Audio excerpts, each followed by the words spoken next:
Bonjour tout le monde et bienvenue à cette nouvelle vidéo de EWR Sauve Impact Wrestling. On s'approche de notre prochain pay-per-view qui est Sacrifice avec notre rivalité entre Eli Drake et EC3 qui prend de l'ampleur, qui est quasiment à sa conclusion d'ailleurs.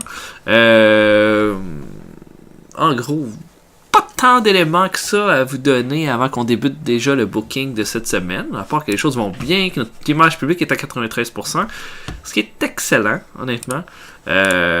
On fait de l'argent, de plus en plus. Il n'y a rien qui dit que ce mois-ci, ça va pas en faire autant. Je me pose quand même pas mal de questions par rapport à comment finaliser la rivalité avec EC3 et Eli Drake. À mon avis, les deux auraient des bons arguments pour soit être nouveau champion ou garder le titre.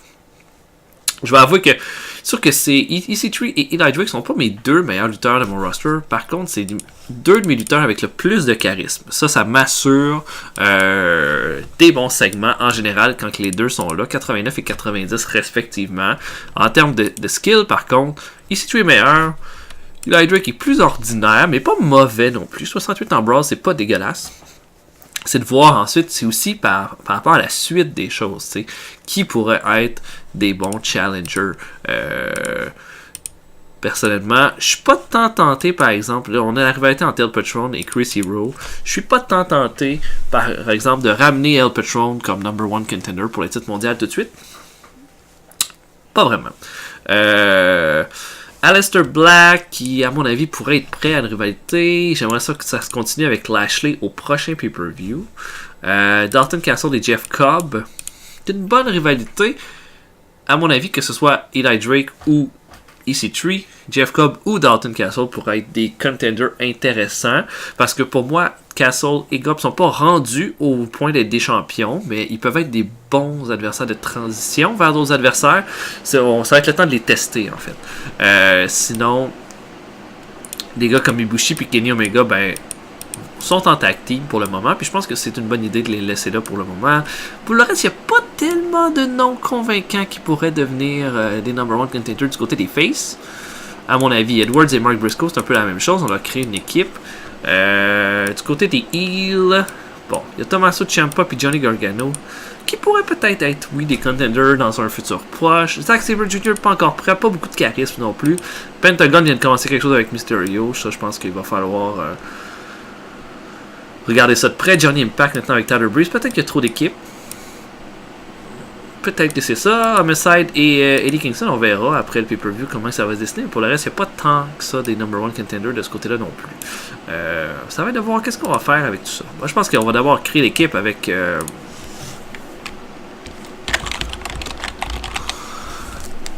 Pentagon et Mysterio. Puis changer le nom de Mysterio. Le Dark Reign. Et ça va être Mysterio Dark.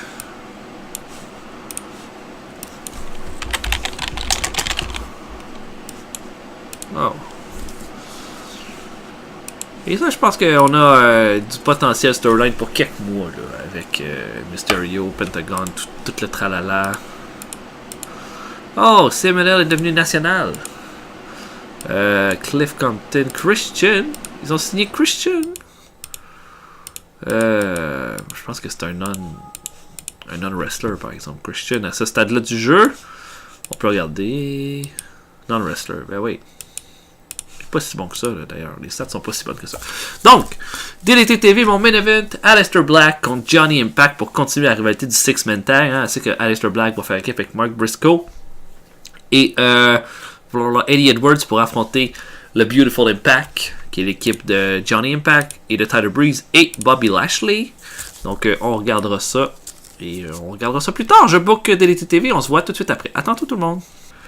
Ok, ça démarre. DLT TV démarre avec Chris Hero qui marche en backstage et qui rencontre Alberto El Patron. Et puis, bon, El Patron a l'air comme content de le voir. Il dit, ah, ben oui, hein. Ça a l'air qu'on va s'affronter à Sacrifice. Et là, Chris Hero dit ouais, c'est intéressant. Je suis content d'affronter quelqu'un comme toi. Après, Patron dit ben écoute, ça doit être un honneur pour toi de lutter avec quelqu'un qui a autant d'expérience que moi dans le ring. Chris Hero dit en fait, je pense que j'ai plus d'expérience dans le ring que toi, Alberto. Ça fait vraiment longtemps que je lutte. Je pense même que je te dépasse de quelques années. Patron dit c'est impossible. Et dit lutter dans un stand de bingo, ça compte pas comme de l'expérience dans le ring. Moi, j'étais une légende dans ce sport-là. Puis il dit ouais, moi tout, je suis quand même assez connu toute ma carrière. Chris Hero dit ça. Et puis il dit ben par contre, il dit moi partout ce que je suis allé, j'ai quitté en bon terme, tu sais. Et puis là, pas de chance, ça a l'air d'aller énerver. Low blow, bing bang boom, coup de pied d'un couille. Prend la tête de Chris Hero, la ferme contre la porte, là, il le met dans le cadre de porte, puis il ferme la porte. C'est la tête de Chris Hero, il quitte. On commence DDT TV comme ça. 71, c'est un segment un peu faible parce que c'est des gars qui ont pas mal de charisme. Là. Fait que je suis un peu déçu de cette note-là. Qu'importe. Oh, et en plus, on a le petit bug. Donc, Mark Briscoe contre Jeff Cobb. Ensuite, pour moi, c'est important de cimenter, de crédibiliser Jeff Cobb pour la suite des choses. Il affronte Mark Briscoe et il va le battre dans un bon combat, là, très très égal. Mais Jeff Cobb va lui faire son Tour of the Islands et va l'emporter. Le combat nous aurait donné 74 en overall rating, il donne 66 étant donné qu'il y a un petit problème. Qu'importe, ça aurait été un bon petit combat. Là. On a DGZ et le Laredo Kid qui affrontent King Cuerno et Tommaso Ciampa. DGZ et Laredo Kid, évidemment, qui ne servent que de faire valoir à King Cuerno et Tommaso Ciampa. On voit un peu comment ils réussissent à s'entendre ensemble, Cuerno et Tommaso Ciampa. Cuerno veut toujours être dans le ring. Et les deux sont obligés de se taper dans le dos pour rentrer dans le ring. Finalement, Tommaso Ciampa va faire son finisher sur DGZ, sauf que Cuerno va se taguer in, va faire son Thrill of the Kill et va l'emporter. Il est comme volé le pin à son adversaire. Du moment qu'il a fait le pin, Cuerno se relève, drop kick Tommaso Ciampa à l'extérieur du ring et Ciampa est furieux là, parce que là il se commence à se rendre compte que son idée d'ajouter Cuerno à la rivalité pour faire s'en prendre à Johnny Gargano n'a pas été gagnante du tout.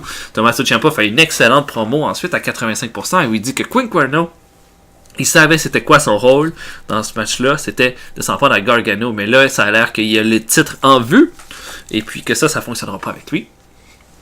Il dit aussi que Gargano, au final, il est là pour faire mal à Gargano, pas pour prendre le titre, il est là pour le faire payer. Il dit que Cuerno devrait voir ses priorités parce que s'il se met dans son chemin pour vrai, ça va pas bien aller. À Sacrifice 85, c'est quand même une bonne promo. Aleister Black contre Johnny Impact qui notre main event aurait été un super bon combat de 83 ou 82%. Une victoire d'Aleister Black à cause de l'intervention de Tyler Breeze. Qui vient causer la disqualification, sauf que Aleister Black est capable de porter son Black Mass à Tyler Breeze et de surpasser Impact en bas du ring, et du moment qu'il se retourne, Lashley arrive et lui fait son spear pour clôturer le show avec un 78, qui est un bon petit segment, étant donné que Lashley n'est pas le plus charismatique, c'est bien un segment comme ça. Et on finit DDT comme ça, un bon show à mon avis. Il y a pas eu le champion du monde n'a pas apparu dans le spectacle, mais c'était un bon petit gala. On va espérer qu'il n'y ait pas le 3.89 pour DDT TV, c'est mieux que la moyenne, donc c'est très bien. Donc là, on va se préparer pour Explosion. Explosion, on pourrait avoir.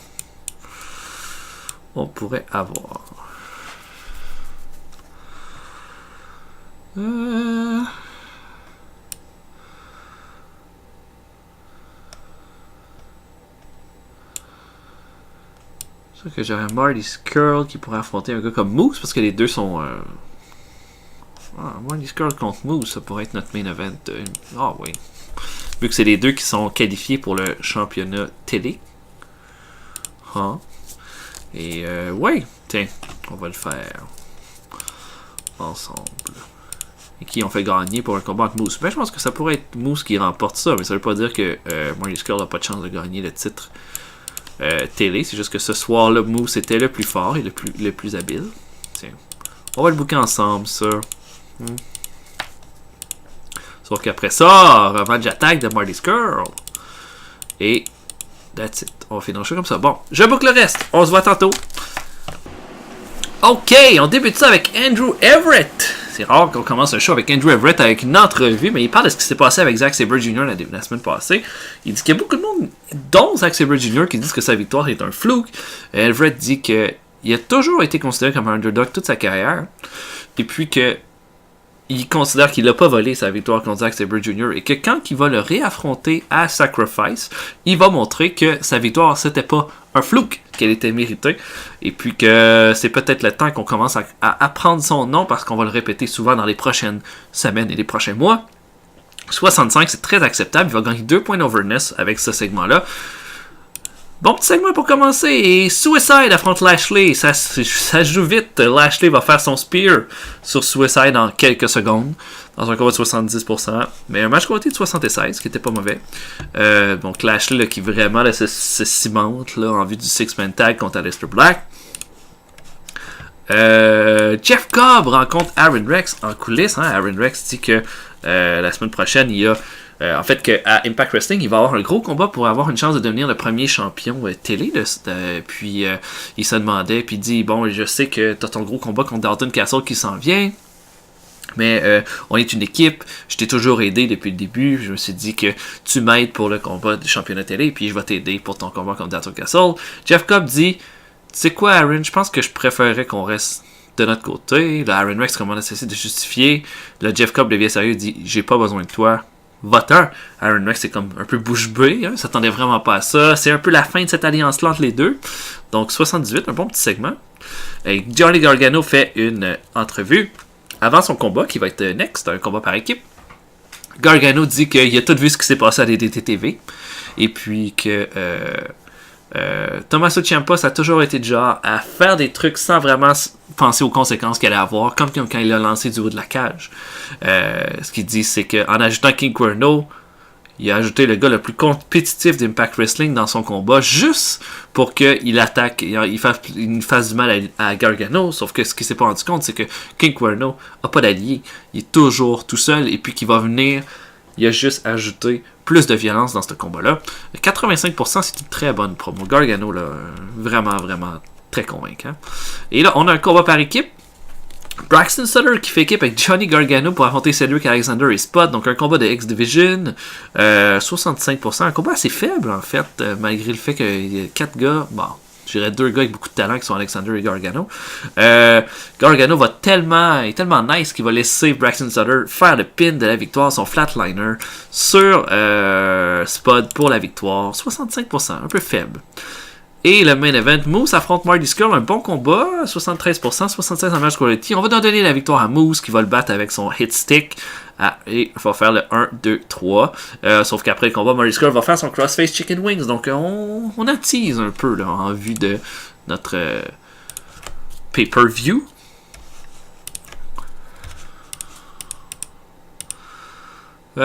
Moose qui dit que ça clique pas avec Marty Scurll, qu'il aimerait affronter Kevin Matthews. Ah, c'est pas une mauvaise idée en fait. Explosion 1.33, c'est assez faible. Oui, assez faible. Maintenant pour Impact Wrestling. Ça pourrait être le main event.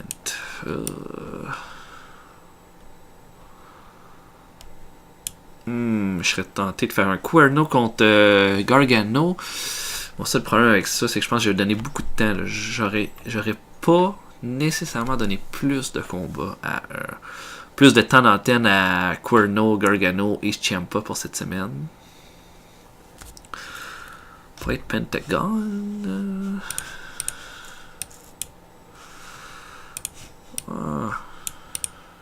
Oui. Je vais mettre Pentagon dans le main event, mais je vous dis pas contre qui.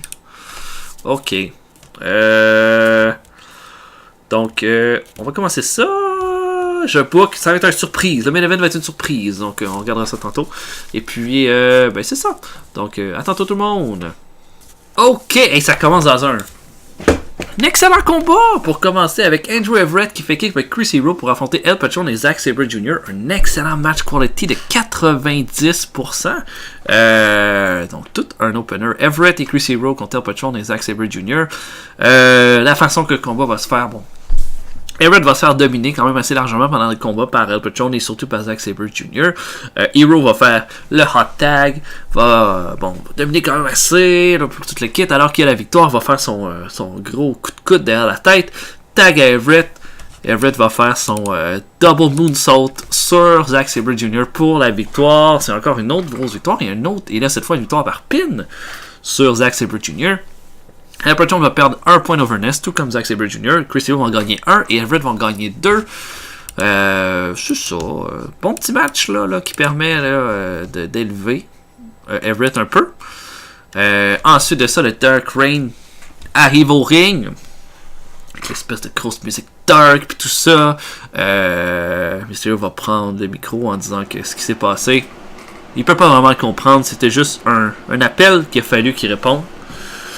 Et que il considérait que Phoenix et Dragon Lee étaient ses frères, mais maintenant il dit qu'il n'y a pas de frère, il y a juste un maître, puis qu'il est en dessous, et qu'il lui lance des appels. Et là arrivent Sami Callihan et Bram. Et bon, Callihan puis Bram disent que Mysterio a toujours été un mentor pour eux, puis c'est dégoûtant ce qu'il a fait aux Mystic Creatures la semaine dernière. Il dit que ils exigent un combat contre le Dark Reign à Sacrifice, et Bram exige un combat contre Pentagon qui a instigé tout ça, et que ce sera notre main event de ce soir, Bram contre Pentagon Jr. On donne un main event spot à Bram dans notre plus gros show. J'ai hâte de voir ce que ça va donner, mais je pense que Bram, c'en est un qui pourrait être prêt là, peut-être à faire un saut là, prochainement. Donc un très bon segment aussi. Callihan a gagné 3 points d'overness, Bram en a gagné 2, donc c'était bon pour eux autres aussi.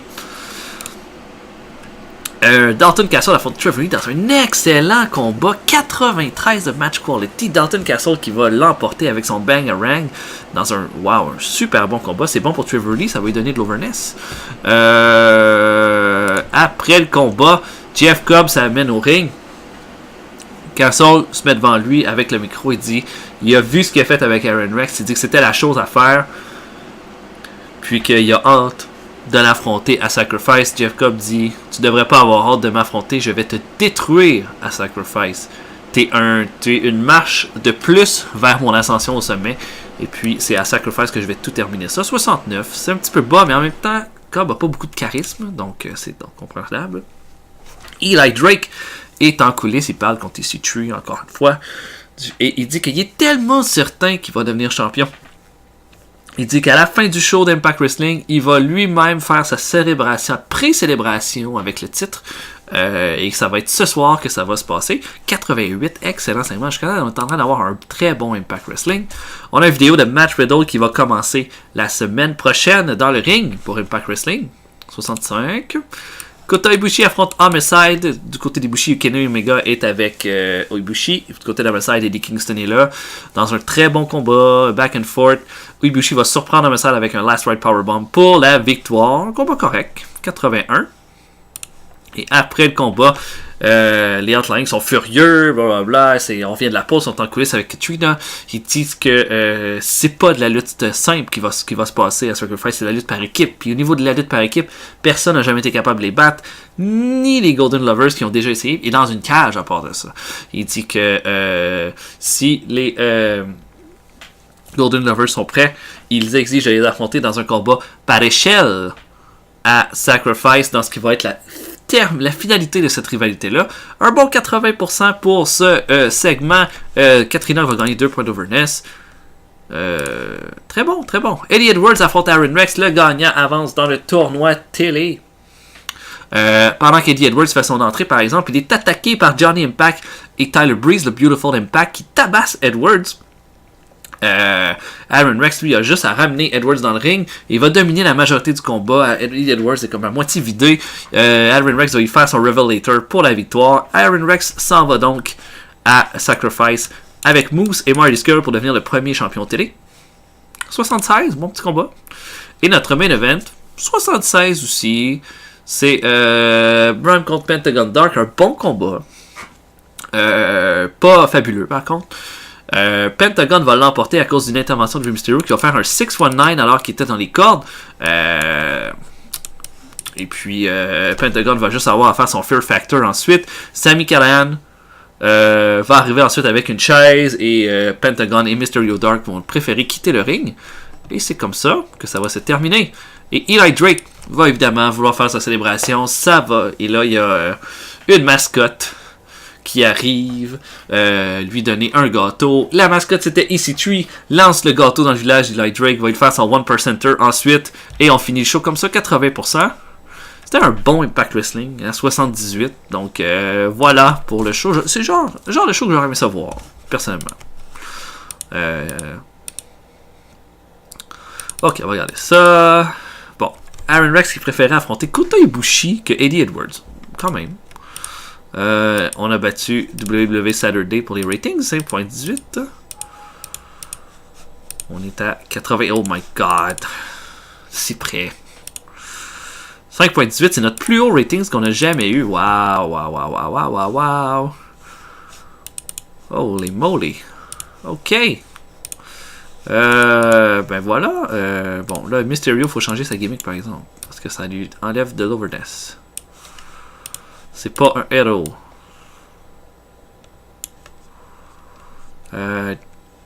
Demoniac.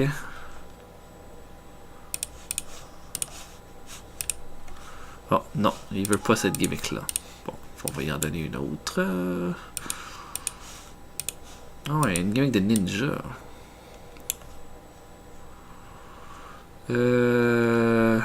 Crazy.